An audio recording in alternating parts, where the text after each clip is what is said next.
Hello friends, super magic રસોઈમાં મિત્રો હું આપનું સ્વાગત કરું છું। આજે આપણે ઉપમા બનાવવા જઈ રહ્યા છીએ, જેમાં મેં શું ઇન્ગ્રેડિયન્ટ લીધા એ પણ હું તમને બતાવી દઉં। એમાં મેં 1 કપ રવો લીધો છે, જે આપણે જાડો રવો આવે છે એ લેવાનો છે। જો ઝીણો હોય તો પણ ચાલે, પણ જાડા રવાનો ઉપમા એકદમ છૂટો થાય છે। વટાણા લીધા છે, ગાજર લીધા છે, એક કાંદો મીડિયમ સાઈઝનો લીધો છે, આદુ છે, મરચી છે, લીંબુ છે, ધાણા ભાજી છે, પછી ચણાની દાળ છે, અડદની દાળ છે, કાજુ છે, મગફળીના દાણા છે, ઘી છે, લીમડાના પત્તા છે અને રૂટીન મસાલા છે અને આપણે સોલ્ટ છે। તો આટલા ઇન્ગ્રેડિયન્ટ જોશે મિત્રો। તો આપણે ઉપમા બનાવવાનું ચાલુ કરીએ। તો મિત્રો આ ઉપમા આપણે રેસ્ટોરન્ટ જેવો એકદમ સોફ્ટ અને છૂટો ઉપમા બનશે। તો હું તમને ટિપ્સ અને ટ્રિક્સ સાથે આ ઉપમા બતાવીશ, તો તમે છેલ્લે સુધી મારો વિડીયો જોજો અને તમને ગમે તો લાઈક કરજો, શેર કરજો અને સબસ્ક્રાઇબ કરવાનું તો ભૂલતા જ નહીં। ઓન કરીને આપણે એમાં 2 ટેબલ સ્પૂન આપણે ઘી મૂકશું। તમે તેલમાં પણ ઉપમા બનાવી શકો છો, પણ ઘીમાં એકદમ સરસ ટેસ્ટ આવે છે। હવે આ ઘી આપણે સેજ ગરમ થાય એટલે આપણે એમાં જાડો જે રવો લીધો છે એ નાખી દેશું અને એને આપણે શેકવાનો છે। 5 થી 6 મિનિટ શેકવાનો છે। આ રીતે એને આપણે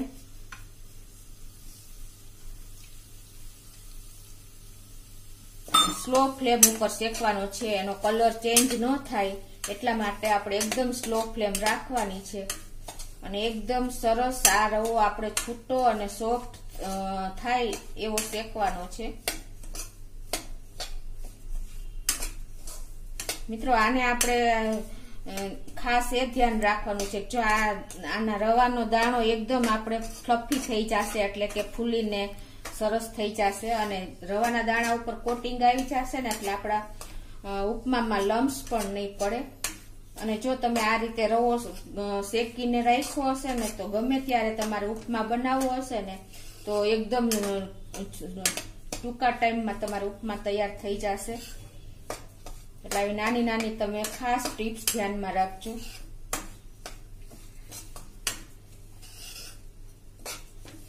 રવો શેકીને આવી રીતે આપણે રાખીશ ને તો પણ લાંબો સમય સુધી આપણે બહાર ફ્રીજમાં ન રાખ્યા વગર આપણે બહાર સરસ એવો ને એવો રવો રહે છે મિત્રો।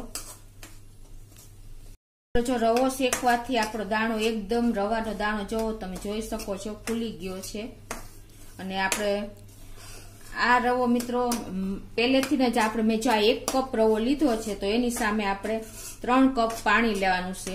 એટલે પહેલેથી તમે જે પણ માપ લ્યો ને એ પરફેક્ટ એ રીતે જ રાખવાનું છે। વાટકી લ્યો કે કોઈ પણ વાટકો લ્યો તો તમારે પરફેક્ટ માપ છેલ્લે સુધી રાખવાનું છે। એટલા માટે હું તમને કહું છું કે મેં અત્યારે 1 કપ રવો લીધો તો એની સામે આપણે 3 કપ પાણી લેશું।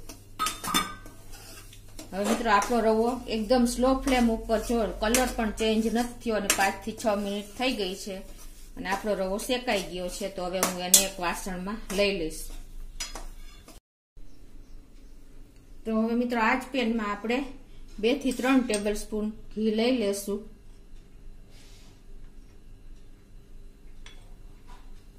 હવે આ ઘી ગરમ થાય એટલે આપણે એમાં જે આ મગફળીના દાણા મેં 1 ટેબલ સ્પૂન લીધા છે એ નાખી દેશું અને એને સહેજ આપણે રોસ્ટ સાંતળી લેશું।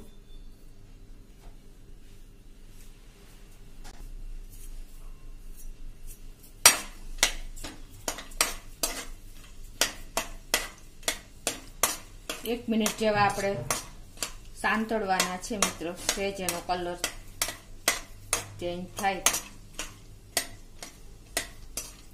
હવે એમાં આપણે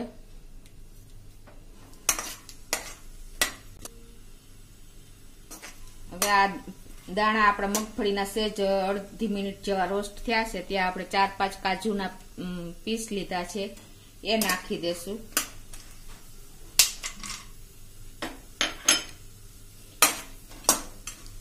કાજુને આપણે સંતળાતા વાર નથી લાગતી એટલે આપણે 1 મિનિટ પછી એડ કરવાના અને અડધી મિનિટથી ને ઓછા ટાઈમમાંથી આપણે એને લઈ લેવાના છે, નહીતર આપણા દાણા એકદમ કડવાશ આવી જશે।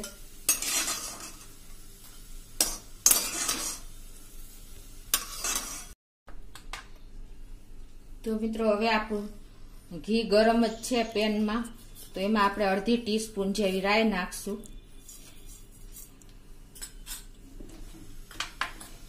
રાઈને આપણે એકદમ સરસ ફૂટવા દેશું.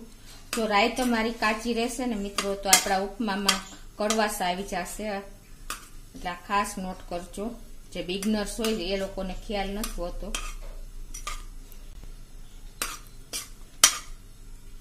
તો મિત્રો જો આપણી રાઈ એકદમ સરસ ફૂટવા લાગી છે, તો હવે એમાં આપણે 1 ટેબલ સ્પૂન જેવી આપણે ચણાની દાળ નાખી દેશું. ચણાની દાળ મિત્રો કોરી જ છે, એટલે એમ કે પલાળેલી નથી. અને 1 ટેબલ સ્પૂન આપણે અડદની દાળ નાખી દેશું, એ પણ પલાળ્યા વગરની જ છે. અને એકદમ આપણે સ્લો ફ્લેમ ઉપર જ આને શેકશું. અને એમાં આપણે 1 ટીસ્પૂન જેવું જીરું નાખી દેશું. મિત્રો બેઝિકલી ઉપમાનો સ્વાદ આ ઇન્ગ્રેડિયન્ટથી જ આવે છે, એટલે આને તમારે એકદમ સ્લો ફ્લેમ ઉપર જ સાંતળવાના છે. હવે આમાં આપણે 1 ટીસ્પૂન જેવી મરચાની કટકી નાખી દેશું, આ સંતળાઈ જાય એટલે સરખા. જો આ કાચા રહેશે ને તો પણ મિત્રો તમને ઉપમામાં દાંતમાં સેજ ચોટશે, એટલે આનું ખાસ ધ્યાન રાખજો. એકદમ સ્લો ફ્લેમ ઉપર જ આપણે આને સાંતળવાના છે.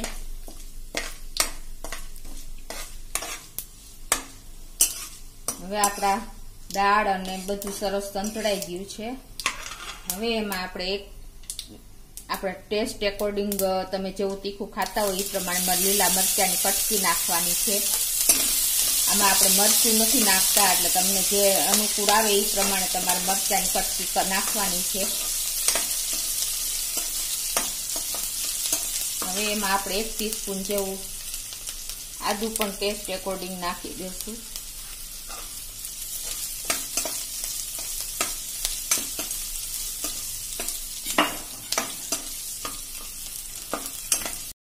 હવે મિત્રો આપણે એમાં લીમડાના પત્તા નાખી દેશું. કઢી પત્તા તો નાખવા જરૂરી જ છે મિત્રો, આ એનું મેઇન ઇન્ગ્રેડિયન્ટ છે ઉપમાનું. એના હિસાબે ટેસ્ટ એકદમ ઘણો વધી જાય છે. હવે એમાં મેં એક મોટો મીડિયમ સાઈઝનો કાંદો લીધો છે, એ એકદમ બારીક સમારી લીધો છે, એને પણ નાખી દેશું. એને આપણે બ્રાઉન નથી કરવાનો, પણ એકદમ સે ટ્રાન્સપરન્ટ થાય ત્યાં સુધી આપણે એને સાંતળવાનો છે.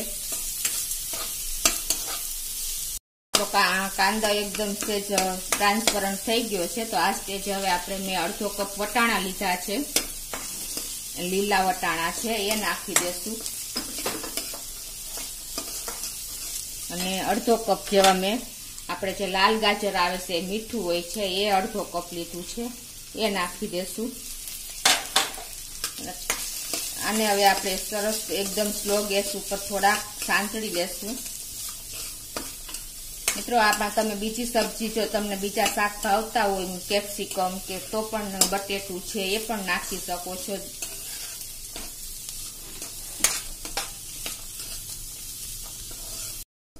તો જો આપણી શાક બધા સરસ તેલમાં સંતળાઈ ગયા છે, 1 થી 2 મિનિટ જેવા કચાશ દૂર થઈ ગઈ છે. તો હવે આ સ્ટેજે આપણે 1 કપ સૂજી લીધો છે, તો એની સામે આપણે 3 કપ પાણી આમાં નાખી દેશું. કેમકે સૂજી પાણી વધારે શોષે છે, એટલે એને 3 ગણું આપણે પાણી લેવાનું છે, તો જ આપણો ઉપમા એકદમ સોફ્ટ થશે.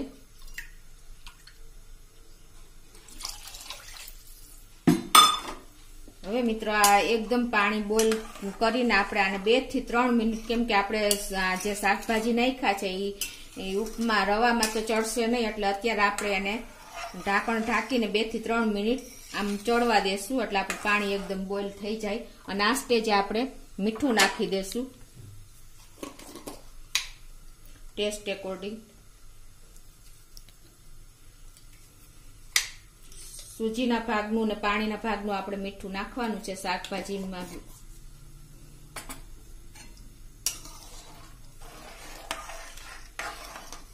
હવે આને મીડિયમ ફ્લેમ ઉપર આપણે બોઇલ થવા દેશું, એટલે આપણે શાકભાજી થોડાક આપણે 80% જેવા જ ચડવવાના છે, એકદમ સોફ્ટ નથી કરવાના.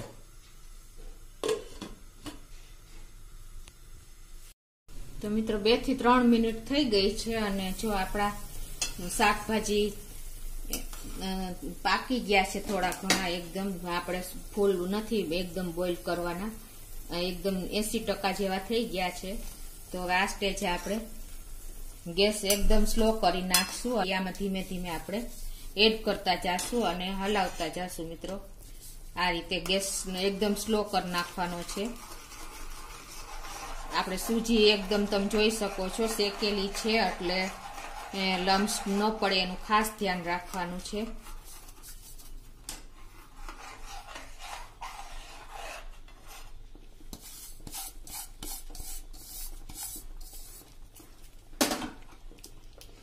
આ રીતે એને આપણે મિક્સ કરી લેવાની છે. તમે જોઈ શકો છો કે આપણે રવો નાખ્યો તો પાણી એકદમ એબ્ઝોર્બ કરી લે છે અને હમણાં એકદમ સૂકો થઈ જશે.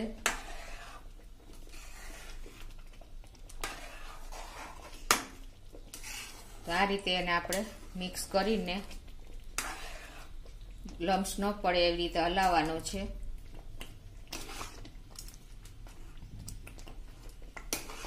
ગેસની ફ્લેમ એકદમ સ્લો જ રાખવાની છે. તો હવે અને આ સ્ટેજે આપણે ગેસની ફ્લેમ સ્લો રાખીને 2 થી 3 મિનિટ આપણે આને આ રીતે સીજવા દેશું. 3 મિનિટ થઈ ગઈ છે અને આપણી સૂજી એકદમ જો સીજી ગઈ છે રવો. તો હવે આ સ્ટેજે આપણે એને સેજ આ મિક્સ કરી લેશું સરખો. તમે જોઈ શકો છો એકદમ સોફ્ટ આપણો ઉપમા હજી કન્સિસ્ટન્સી છે.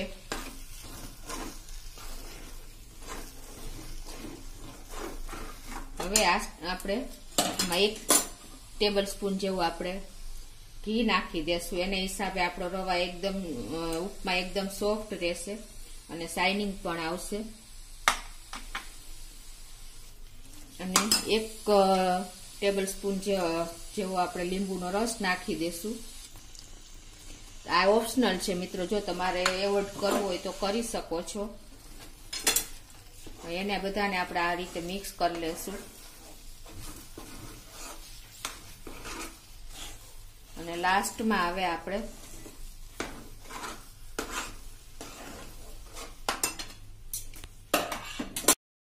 હવે આપણે સારી એવી ધાણા ભાજી આપણે કટિંગ કરેલી છે એ નાખી દેશું.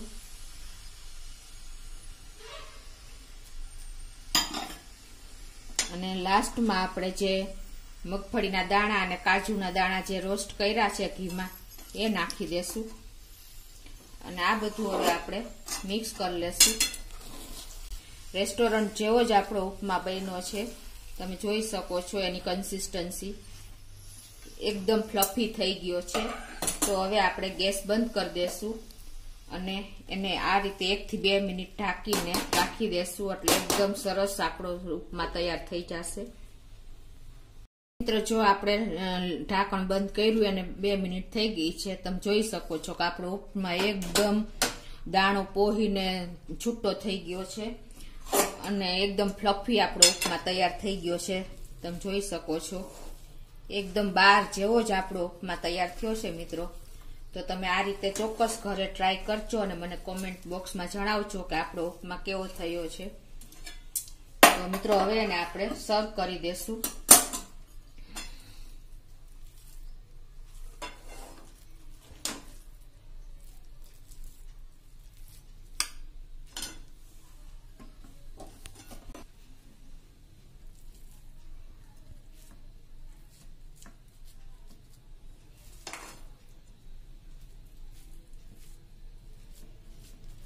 તો આપણે જે રેસ્ટોરન્ટમાં સર્વ કરે છે મિત્રો એ રીતે જ આપણે સર્વ કરી દઈએ.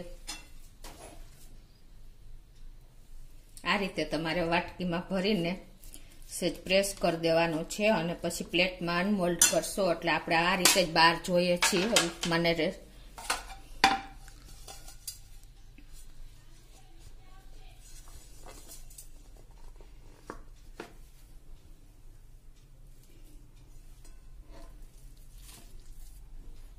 તો તમે જોઈ શકો છો મિત્રો કે આપણો ઉપમા એકદમ સરસ બાર જેવો જ તૈયાર થયો છે.